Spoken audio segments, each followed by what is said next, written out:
Hola, veus, en les darreres hores han mort 4 persones més amb coronavirus a les comarques de Lleida. Amb aquestes ja són 44 en total les víctimes que han perdut la vida. El departament també ha informat de 76 casos positius nous i la xifra total d'infectats s'eleva a 680. Avui han rebut d'alta 11 persones a la demarcació, amb el que el total de persones que ja han sortit de l'hospital s'eleva al 76.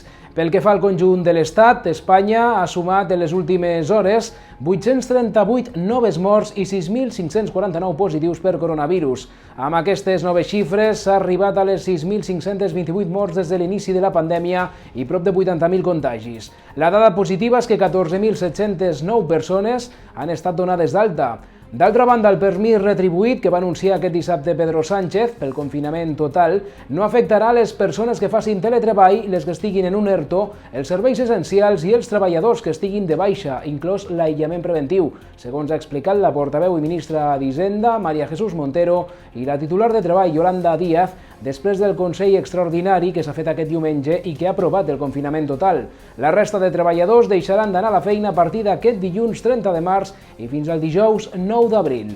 Els treballadors amb permís retribuït pel confinament total hauran de recuperar les hores abans del 31 de desembre. Això és tot. Moltes gràcies per la vostra atenció. Més notícies i més veus a les xarxes socials de La Veu de Lleida. Fins aviat.